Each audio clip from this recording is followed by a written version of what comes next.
Hello, everybody, and welcome inside another edition of the Pete Cinella Show here, where we discuss everything FDU women's basketball. I'm standing here with the head coach, Pete Cinella. Pete, a long road stretch, coming back home to the Stratus Arena, and the last two games, which we're going to talk about, two big wins. Now, we'll start off with Wagner on Saturday. Right. That was a wild finish, ended up 72-70, but that first half, that was arguably, besides the Bryant game a week prior, that was your best first half of the season. We've been talking all season about first half struggles. That was a 40-28 first half against a good Wagner team. Right.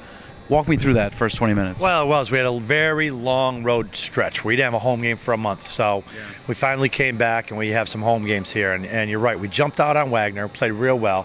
Aggressive mindset from the get-go. No, we have to get off to a more aggressive mindset, and they did.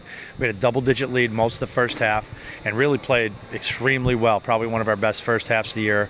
You're right, as well as Bryant. So that was good. And then, we were hoping that we could keep that lead, but Wagner hit some tough shots. They just keep coming. They got a lot of great players, and they came back and took the lead and tied the game up. But we hung tough and made the big plays down the stretch. I thought Tiffany Grant was huge.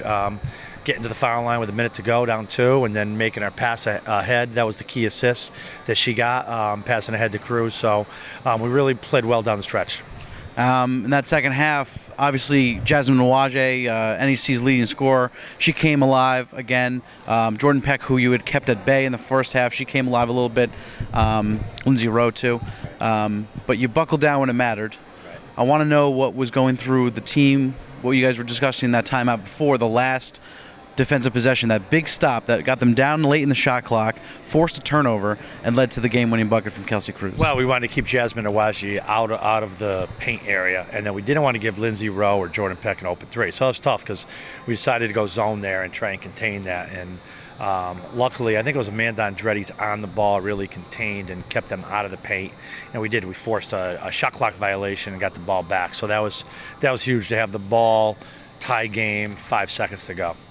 Just give me some thoughts about Tiffany Grant. She's stepping up with injuries mounting. She was on the bench to start the season, has garnered several starts in a row, and it seems that she's been steadily improving, capping off with a career game on Saturday. Right. Well, we've had 2 key starters out for a month now, and we needed some players to step in, and Valerie Hokilomi has done that, and Tiffany Grant has done that. Those 2 guys have taken over the starting positions, and they both have had a great weekend. Tiff had 17 points, big plays.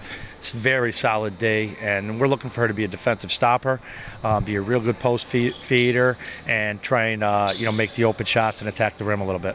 You told me that last play, Kelsey Cruz's game winner, was a design play for her. Tell me what that does for her confidence going forward. Well, Kelsey Cruz shoots 50% down the stretch. She's a shot maker, puts the ball in the hoop, and a great foul shooter. So try and get the ball to her anytime is a key moment in a game. She had a lot of big shots last year, and that's just, you got to get her the ball late. All right, then Monday evening, coming off of that excellent 40 minutes, putting together arguably, we talked about it last week, about Bryant being arguably your best 40 minutes of the season. Mount St. Mary's had to have been your best 40 minutes thus far, a full effort from everyone on the team, and I think that was the best game I've seen from any team you faced this season, from yours.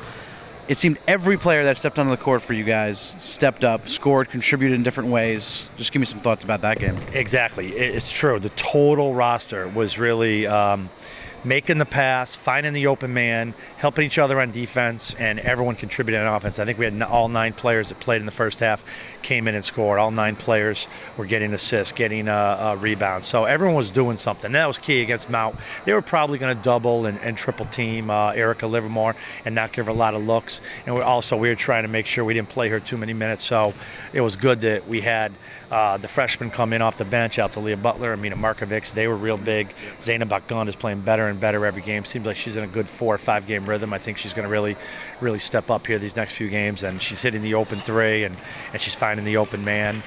So I think our bench can really help us out right here. Absolutely. The underclassmen you just mentioned had tremendous games against Mount. They've been steadily improving with their minutes, and I can't believe we haven't talked about Livermore. She had her first career 2020 game against Wagner, a big part of that game. But the most surprising thing of the box score against Mount St. Mary's, with all the contributions across the board, was Erica Livermore getting 4 points, 2 rebounds, season lows by far. Right. Just tell me what that means to you and the entire team, that a former first-team All-Conference can have such a poor game, but the team can succeed at such a high level? Well, she did do some nice things in the game. She was obviously a little sore with her leg, so we kind of kept her out. But she hit a three the first play of the game. They waved it off with 3 seconds. She also had 4 steals. I saw she's top 15 in steals, but it is true. She didn't get a lot of touches around the blocks, and she didn't get her normal rebounds. But other people stepped up, and that's what we need. We need a more balanced attack, and that was huge. Well, now looking towards this upcoming slate of games, Saturday is the last home game of the current 4-game homestand. It's LIU Brooklyn. The Blackbirds coming to Stratus Arena. 2 p.m. tip-off on Saturday. Come out and support your Knights. Can you give us a little preview of the Blackbirds? You've already faced them at their house earlier in the season. So what are you looking for this Saturday? LIU beat us a couple weeks ago. Incredible pressing team, one of the top teams in the nation at forcing turnovers. They lead our league in forcing turnovers, are over 20 per. They're also a great offensive rebounding team. Sophie Bazin has been tremendous lately. She had 33 points last game, 25 against us last game.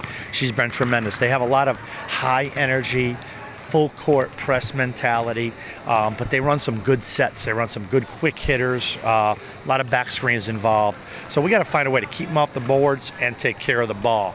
We did one of those. We did do a good job in the boards, but we did not take care of the ball the first time we played them. I also think we have to play better defense this time. Monday at Sacred Heart, a quick road game before coming back here. Give me some thoughts about the Pioneers. They take care of the ball. High efficient offense. A lot of mismatches. Very difficult to cover. They have a lot of different people. They get 20 points. A lot of different people get 30 points.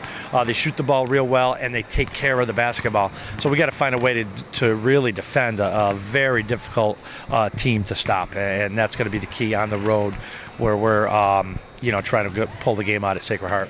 All right, best of luck this weekend. Thank you. All right, FDUKnights.com is your home for all FDU women's basketball news, updates, scores, and highlights. And Saturday, like I said, 2 p.m. is where you'll want to come out and support your Knights, 2 p.m. before they go off and face Sacred Heart. Both games will be on NEC Front Row if you can't make it. And thank you for watching another edition of the Pete Cinella Show. We'll see you next week.